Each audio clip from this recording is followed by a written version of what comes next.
हाज़रीन अहले सुन्नत व जमात खाहरान मिल्लत इस्लामी, अस्सलामु अलैकुम व रहमतुल्लाहि व बरकातुहू।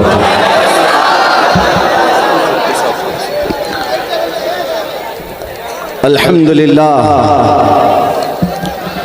अल्हम्दुलिल्लाहिल हन्नानिल मन्नान अल्लज़ी खलक़ल इंसान व अल्लमहुल बयान वस्सलातु वस्सलामु अला रसूलिही सय्यिदिल इंसि वल जान व अला आलिहि व अस्हाबिहि ज़िल खैरि वल इहसान, अम्मा बअद। फ़अऊज़ु बिल्लाहि मिनश शैतानिर रजीम, बिस्मिल्लाहिर रहमानिर रहीम।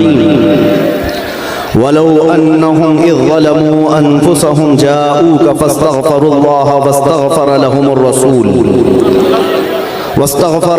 रसूल लवजदुल्लाह तव्वाबर रहीमा। सदक़ल्लाहु मौलानल अज़ीम व बल्लगना रसूलुहुन नबियुल अमीनुल मतीनुल मुख्तारुल करीम व नहनु अला ज़ालिका मिनश शाहिदीन वश्शाकिरीन वल्हम्दुलिल्लाहि रब्बिल आलमीन। बारगाह रिसालत मुआब सल्लल्लाहु तआला अलैहि वसल्लम में एक बार दुरूद पाक का हदिया पेश फरमाएं। अल्लाहुम्मा सल्लि अला सय्यिदिना व मौलाना मुहम्मदिन मअदनिल जूदि वल करम व आलिहि व अस्हाबिहिल किराम व इब्निहिल करीम व बारिक व सल्लिम सलातन दाइमतन सरमदन अबदा। मुझे उम्मीद है कि आप हज़रात बैठ जाएंगे और सुकून व इत्मीनान का माहौल बनाएंगे। वैसे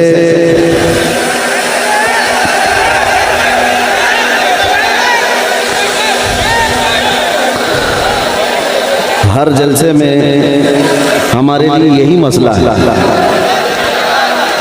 एक साहब ने कहा, यूपी के ही अधिकारी हैं, हमारे जलसों के परमिशन के लिए बड़े मसले होते हैं। मैंने उनसे कहा, मैं ऐसी कौन सी डेंजर तकरीर करता हूँ?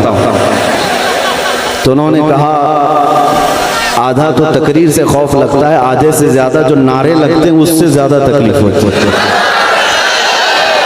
पता ये चला कि ये जो रात के वक्त बेदार मजमा लब्बैक का नारा लगाता है, इससे कुफ्र के चूल्हे भी हिल चुके हैं। बहुत सारे खीमों में ज़लज़ला है, अगरचे आपको इस चीज़ की खबर ना हो, हमें अंदाज़ा है। नाज़िम इजलास हमारा तारुफ बड़े लंबे चौड़े अल्फाज में आपके सामने करा रहे थे। सबसे पहली बात तो ये है कि मैं उस मिंबर पर आज खड़ा हूँ। मुझे आज बड़ी फ़ख्र और सआदत के साथ ये अर्ज़ करना है कि अल जामिअतुल इस्लामिया रोना ही, जिसकी खुशबुएँ चार दांगे आलम में फैली हुई हैं, उसके अजीम असातिज़ा का ये बाबरकत मिंबर है। इस पर बैठे हुए अकाबिर उलमा, निस्बत में मेरे दादा उस्ताद भी हैं। जामिया इस्लामिया रोनाही से खोशाचीन जो उलमा हैं वो मेरे असातिज़ा में से। और अल्हम्दुलिल्लाह मुझे इस बात पर फ़ख्र है कि यहाँ से बटने वाले इल्म की खैरात हमने यूरोप की सरजमीन पर भी देखी है और अरब की सरजमीन पर भी देखी है। और ऐ नौजवानों, तुम्हारा अपना तारुफ इसी इदारे की वजह से है। तुम्हारी अपनी शनाख्त, तुम्हारी आइडेंटिटी इसी इदारे की वजह से। इस जामिया इस्लामिया ने तुम्हारे इस छोटे से कस्बे को पूरी दुनिया में पहुंचा दिया। अल्लाह ताला इसकी बरकतें सुबह क़यामत तक कायम व दायम रखे। और आज का ये इजलास, जैसे कि मुझे बताया गया, हुज्जाज किराम ज़ियारत हरमैन तय्यबैन के लिए निकल रहे हैं। एजाज़न उनके लिए जलसा रखा गया। ये बड़ी खुशी की बात है कि इन मौक़े पर भी हमारे यहाँ जलसे हो जाते हैं और इन्हीं जलसों की मुनासबत से हम अपने अक़ीदे और अपने जज्बात अपनी कौम तक रख पाते हैं। मेरे अजीज़ों, हमारा इतना ही इंट्रोडक्शन है, हमारा इतना ही तारुफ है। या रसूल अल्लाह, तेरे इश्क की बदौलत मुझे ज़िंदगी मिली है। या रसूल अल्लाह, तेरे इश्क की बदौलत मुझे जिंदगी मिली है, मेरी बात बन गई है तेरी बात करते करते, है जो जिंदगानी बाकी ये इरादा कर लिया है, तेरे मुनकिरों से आका मैं मरूंगा लड़ते लड़ते। या रसूल अल्लाह, जब तक बिके न थे तो कोई पूछता न था, जब तक बिके न थे तो कोई पूछता न था, तुमने खरीद कर हमें अनमोल कर दिया। ये नाज़ी अंदाज हमारे नहीं होते, झोली में अगर टुकड़े तुम्हारे नहीं होते, जब तक के मदीने से इशारे नहीं होते, रोशन मेरी किस्मत के सितारे नहीं होते। और हमारी तकरीर का खुलासा और एक मैसेज शुरू में ही अगर मैं बताऊं तो सिर्फ इतना ही है, ऐ दीवानों बेदाम ही बिक जाइए बाजारे नबी में, बेदाम ही बिक जाइए बाजारे नबी में, इस शान के सौदे में खसारे नहीं होते। हमने अपनी जिंदगी में देखा है अजीज़ान गिरामी वक़ार, हुजूर अकरम सल्लल्लाहु तआला अलैहि वसल्लम का कुर्ब और उनकी इज्जत के साथ पहरेदारी की वफादारी इंसान को ऐसा बना देती है, बेबाक बना देती है, दुनिया की ताकतों से वो खौफ करना छोड़ देता है। आज हमारे आगे पीछे कोई बड़ी ताकतें नहीं है जो यहाँ तक आपके सामने हमें आने तक हिफाजत के साथ लाती हूँ, कोई नहीं, तन्हा चलते हैं। आपके इलाके के हालात आप अच्छी तरह से जानते हैं, शायद अभी हफ्ता भर नहीं हुआ होगा, मऊ घोसी में मैं हाजिर था, एक साहब वहाँ पर डरे हुए हमसे पूछ रहे थे कि यहाँ हमारे देश के, हमारे प्रदेश के हालात बड़े ख़राब हैं, यहाँ तक आपको आने में कोई दिक्कत तो नहीं है? क्योंकि यहाँ जो राज है वो आप जानते हैं, बिल्डोज़र वाला राज है, तो आपको आने में कोई दिक्कत तो नहीं है। और आप यहाँ स्टेज पर आकर आसानी से बोल पाते, कोई दिक्कत तो नहीं। उस दिन तक मेरे जहन में नहीं था, हमने आज उनको जवाब ये देना था, वो तो मऊ था, घोसी था, हम तो अयोध्या भी पहुँच गए, हम तो ऑफिशियल अयोध्या पहुँच गए। और इंशाअल्लाह अज़ीज़ एक वक्त आएगा जब हर दीवार बल्कि हर इलाके से ये आवाज़ गूंजेगी, लब्बैक या रसूल अल्लाह। अज़ीज़ान गिरामी वक़ार, नौजवानों में मैं एक बेदारी देख रहा हूँ, शमाल से जुनूब तक, मशरिक़ से मगरिब तक। अगर ये बेदारी बाकी रही और बढ़ गई तो इंशाअल्लाह इनक़लाब को आना है, अंधेरे के बाद उजाले को तुलू होना है, और जुल्म की चादर ज्यादा देर तक नहीं तनी रह सकती। कुफ्र की हुकूमत तो रह सकती है, जुल्म की हुकूमत ज्यादा देर तक नहीं। अगर आज हालात खराब होने के हम बार बार गीत गा रहे हैं, तो मैं कहता हूँ नौजवानों, नाउमीदी और मायूसी की तरफ मत जाना। इस्लाम और मुसलमानों के लिए पिछले 1400 सालों से हालात कभी साजगार नहीं रहे। सतीजा गार रहा है अज़ल से ता इमरोज़, शरार अबू लहबी से चराग़ मुस्तफ़वी। हर जमाने में ये हालात रहे। बाज़ हज़रात को ये अगर महसूस होता हो कि हम माइनॉरिटी में हैं, इस देश में हम अक़लियत में हैं और हमें बहुत संभल करके रहना है, तो मेरे अजीज़ों ये कोई नई बात नहीं। बदर में भी हम माइनॉरिटी में ही थे, बदर के मैदान में भी माइनॉरिटी में, उहद में भी देखें, खंदक में भी देखें, और जंगों के मैदान में सबसे बड़ी माइनॉरिटी अगर देखना हो अक़लियत, वो करबला का मैदान है। तो इस्लाम और मुसलमानों को इन तादाद के मामलात पर कभी शिकवा नहीं रहा। आज भी मुसलमानों को शिकवा ना हो। आज से 100 साल पहले बरेली की एक आवाज आती थी, इमाम अहले सुन्नत फाजिल बरेलवी की आवाज, जो उम्मत मुस्तफ़ा के गयूर जवानों को जगाती हुई ये कहती थी, खौफ ना रख रज़ा ज़रा, तू तो है अब्दे मुस्तफ़ा। खौफ ना रख रज़ा ज़रा, तू तो है अब्दे मुस्तफ़ा। तेरे लिए अमान है, तेरे लिए अमान है। फख्र करने के लिए हमारे पास कोई सबसे बड़ी दौलत है तो वह इश्क़ मुस्तफ़ा की दौलत है।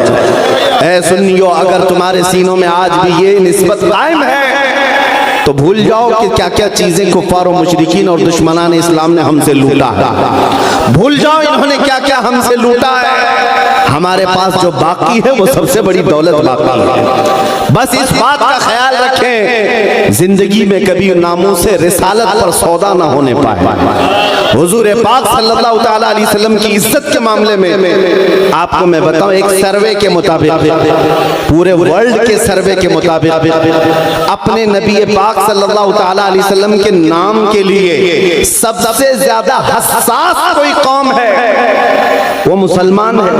और उसके अलावा दूसरा सर्वे ये है, पूरी दुनिया के मुसलमानों में सबसे ज्यादा सेंसिटिव, सबसे ज्यादा हसास अपने नबी के नाम पर कोई कौम है तो बर्रे सगीर हिंद और पाक के मुसलमान।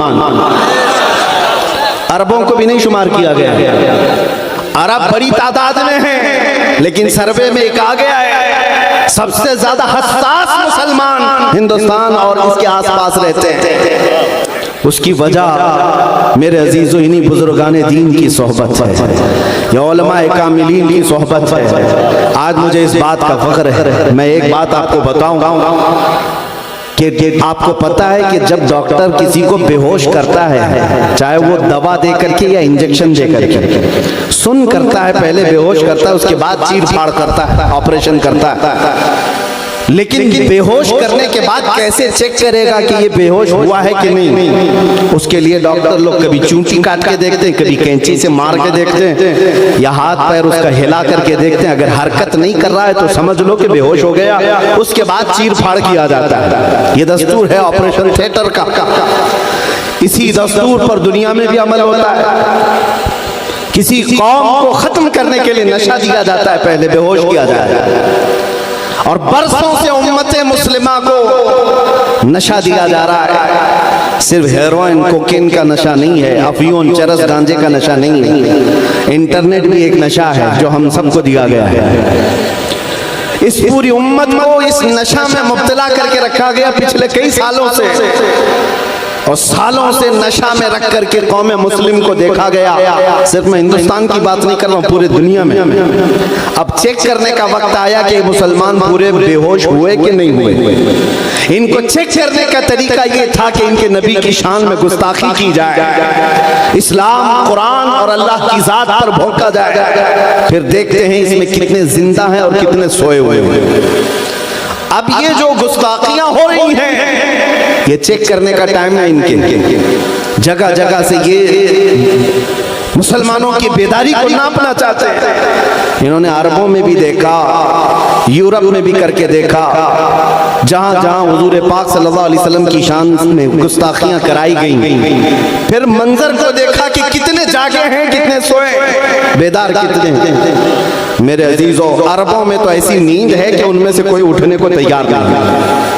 चाहे कुछ भी बोल दिया जाए इस्लाम के खिलाफ, रसूल पाक के खिलाफ, वो एक गहरी नींद सोए हुए हैं। लेकिन जब जहां से कोई कुत्ता भौंका हमारे मुल्क से, तो फिर मैंने देखा है हिंदुस्तान के शुमाल से जुनूब, मशरिक से मगरिब तक हर इलाके से मुसलमान बच्चा बोल पड़ा, लब्बैक या रसूल अल्लाह। ये इस बात की अलामत है कि नशा तो तुम्हें दिया गया और नशा हमें भी दिया गया है, लेकिन अभी हमारी कौम बेहोश नहीं हुई, अपने नबी के नाम पर अभी भी होश में है। और जब तक ये होश बाकी रहेगा, याद रखना तुम्हारा चीर फाड़ नहीं हो सकेगा, ऑपरेशन नहीं हो सकेगा। जब तक ये जिंदगी बाकी है, ऑपरेशन नहीं हो सकेगा। अजीजा ने गिरामी वकार, खास तौर पर मैं यूपी के मुसलमानों को ये बताना चाहता हूँ, खौफ और डर के साथ अगर जीने पर तुम्हें मजबूर किया जा रहा हो तो निकाल फेंको। हमारी तारीख है, पुरानी तारीख है। तुम्हारे लिए खौफ का माहौल रास नहीं आता, सेब नहीं देता।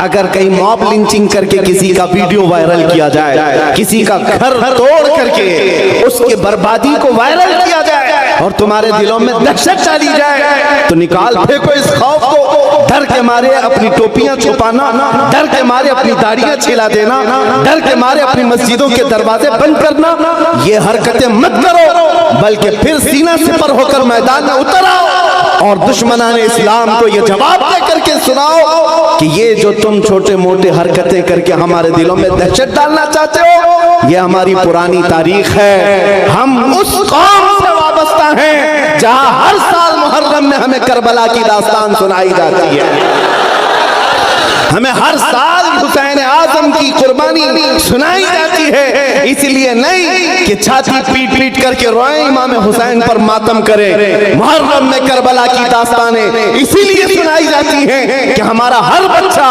कट जाने के बाद भी ये अज़्म लेकर के तैयार रहे, इस्लाम जिंदा होता है हर करबला के बाद, इस्लाम जिंदा होता है हर करबला के बाद। बस मेरे ये तमहीदी कलमात थे। मैं अक्सर अपनी तकरीर की शुरुआत इसी बात से करता हूँ कि तुम अपने दिल से खौफ निकालो, डर निकालो। या आप ही के स्टेज की बात है, एक तकरीर हुई, दूसरे दिन स्टेज पे मौजूद, यहाँ तो बड़े जिम्मेदार उलमा हैं और इन्हीं के मेहरबानी और इनायत से मैं बोल रहा हूँ, लेकिन मुझे उम्मीद है गब्बर साहब भी बैठे हुए हैं और नाम से ही लगता है कि यहाँ पर कुछ ना कुछ है। एक मौलाना साहब ने मुझे दूसरे दिन कहा कि आपके साथ बैठा था और लब्बैक लब्बैक ज्यादा नारे लग रहे थे। दूसरे दिन पुलिस वालों ने मुझे उठा लिया, थाने में बुला लिया, कहा केस कर देंगे तुम्हारे ऊपर, ये फलां जगह का तुम नारा लगा रहे थे, हमारे पास वीडियो आई।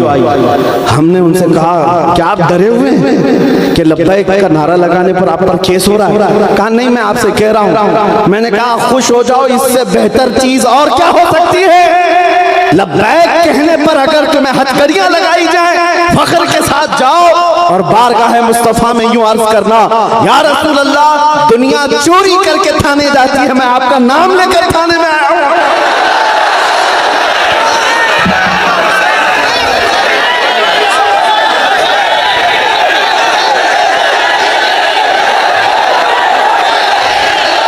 लब्बैक या रसूल अल्लाह।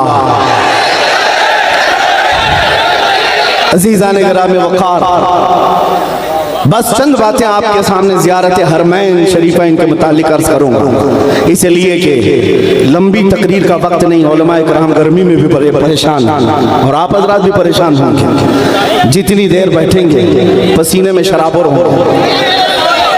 ये मैं बात जानता हूँ, ऐसी आप नातखानों को भी कहते रहते हैं।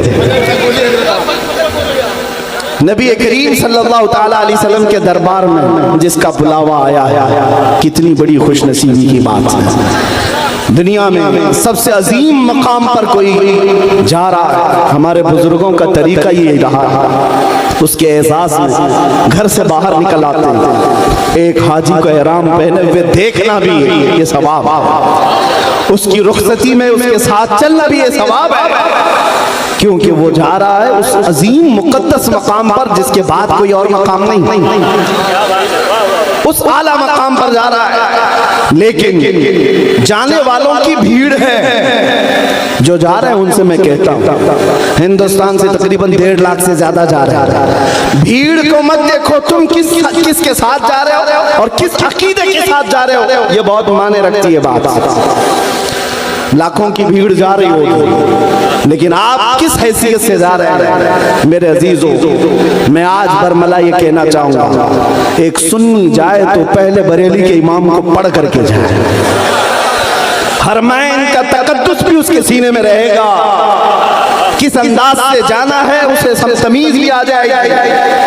आला हज़रत इमाम अहले सुन्नत फाज़िल बरेलवी रज़ी अल्लाह ताला अन्हु, आपके दूसरे हज का सफर है और हालत ऐसी कि दूसरे हज पर जाने का कस्द नहीं था, इरादा नहीं था। आपकी माँ और आपके भाई हज पर जा रहे थे, रुखसत कर दिया, माँ और भाई मुंबई तक पहुंच गए, जहाज से जाने वाले थे। आला हज़रत लिखते हैं कि बेकरारी इतनी बढ़ गई कि रात को नींद नहीं, चैन नहीं, सुकून नहीं, कि एक काफिला हरमैन की तरफ चला गया, इधर बिस्तर पर करवटें लेते रहते थे कि काश मैं भी चला जाता। 8 दिन तक बर्दाश्त न हो सका, फिर अपना सामान उठाया और खुद भी मुंबई पहुंच गए। अचानक जाकर जहाज का टिकट भी खरीदा और अपनी वालिदा माजिदा और अपने भाई के साथ हज के सफर पर रवाना हो। ये इश्क का तकाजा है। एक महबूब या एक मुहिब अपने महबूब की तरफ खींचा चला जा रहा है। जिस बात के लिए मैं ये बात छेड़ा हूं सुनिए। लाखों की भीड़ आज भी हज पर जा रही है। वहां जाने के बाद कुछ लंबी लंबी दाढ़ी रखे हुए लोग माथे पर शामी कबाब चढ़ाए हुए हैं, ये ऐसे अकीदे बयान कर रहे होते हज फर्ज है अल्लाह की तरफ से। हज हो जाने के बाद अब मदीना जाना जरूरी नहीं, अब मदीना जाना कोई वाजिब नहीं। और फिर उस पर लोग ये भी कहते हैं मदीना अगर जाना ही है तो मस्जिद नबवी देखने के लिए जा सकते हो, मस्जिद नबवी में नमाज पढ़ने के लिए जा सकते हो, इसके अलावा शरीयत में कुछ नहीं है। किस दिल के साथ ये कौम कहती है समझ में नहीं आता, किस अंदाज से ये इस तरह की बातें करते हैं आज तक समझ में नहीं आता। आला हज़रत ने सच फरमाया और तुम पर कोई मेरे आका की इनायत न सही, नजदियों कलमा पढ़ाने का भी एहसान गया। आप सुनिए, जिन लोगों ने कहा मदीना जाने की जरूरत नहीं और चले भी गए तो सिर्फ मस्जिद नबवी देखने के लिए, और एक तरफ बरेली के इमाम से पूछो, आला हज़रत से पूछो आप हज के लिए जा रहे हैं, क्या इरादा है? अल्लाहु अकबर। एक आशिक़ सादिक कहता है उनके तुफैल हज भी खुदा ने करा दिए, उनके तुफैल हज भी खुदा ने करा दिए। असले मुराद हाजिरी उस पाक दर की है। हम तो हज के लिए नहीं निकले थे, अज़्म था बारगाह मुस्तफ़ा की हाजिरी, लेकिन मेरे मुस्तफ़ा की इनायतों ने हमें हज भी करा दिया। एक आशिक़ रसूल ये कहता है हम नबी पाक सल्लल्लाहु तआला अलैहि वसल्लम के दरबार में जा रहे हैं और उनके तुफैल अल्लाह ताला हमें हज भी अता करा दिया। अज़ीज़ान गिरामी वक़ार, इस इश्क के साथ, इस मोहब्बत के साथ कोई हज पर जाए तो उसकी हज की कबूलियत भी है, उसकी हज की कबूलियत है। आज दो बातें मैं अर्ज करूंगा हरमैन तैयबैन जाने वालों के लिए।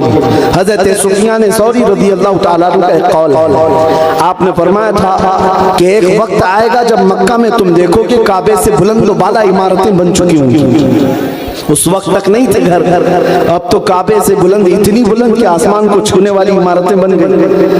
आपने फरमाया वो जमाना ऐसा होगा कि यहाँ आने वालों की तीन किस्में होंगी। एक जमात ऐसी होगी जो खालिस तिजारत के लिए आएगी, दूसरी जमात ऐसी होगी जो सिर्फ सियाहत के लिए आएगी, पिकनिक के लिए, टूर के लिए आएगी, और तीसरी एक जमात जो आटे में नमक के बराबर होगी जो खालिस अल्लाह के लिए आएगी।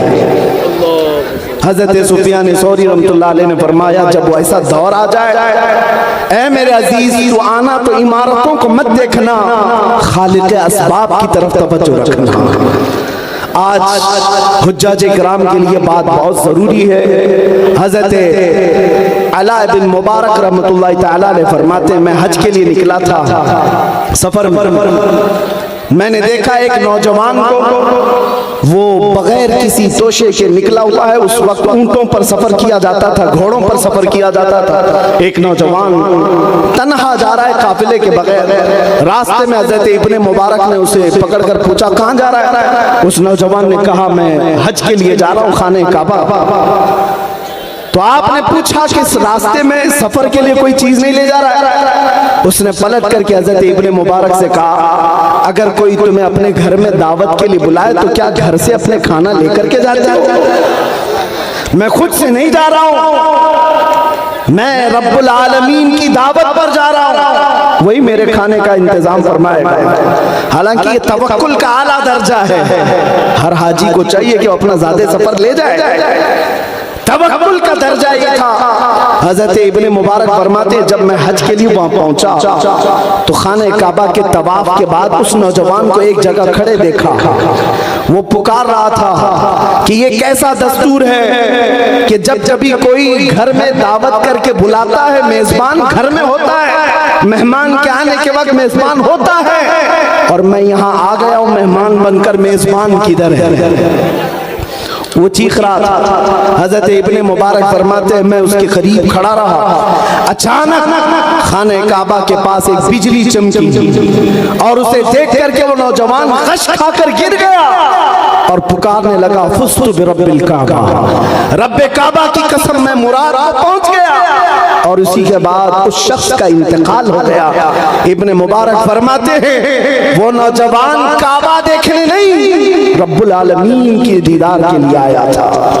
अजीज़ान गिरामी वक़ार, हज बैतुल्लाह को जाने वाला आज वहाँ पर हाजी जाकर के देखता है होटल के बेड कैसे हैं, होटल के दरवाजे कैसे, होटल की एसी कैसी है, आने जाने की गाड़ियाँ कितनी चमचमाती हैं, सड़कें कैसी बनी हैं, हरम की इमारतें कैसी हैं। इसी में उसके 40 दिन गुजर जाते हैं, इसी कैलकुलेशन में रह जाता है। सुबह क्या पकाया था, दोपहर में कौन सा बुफे लगा था, रात के वक्त खाने के कितने इंतजाम थे, इसी सारे मामलात में, इन्हीं सारे मामलात में वो अपना हज का सफर पूरा कराता है। अजीज़ान गिरामी वक़ार, जो हज पर जा रहे हैं उनके लिए नसीहत है कि वो दुनिया छोड़ करके जाएं। जानते हैं जब मेरे आका सल्लल्लाहु तआला अलैहि वसल्लम जब तशरीफ लाते तो यूं अर्ज करते खाने काबा के इहाते में, जीतु इलैका हारिबन या अल्लाह, ऐ अल्लाह मैं दुनिया से भाग कर तेरे पास आया।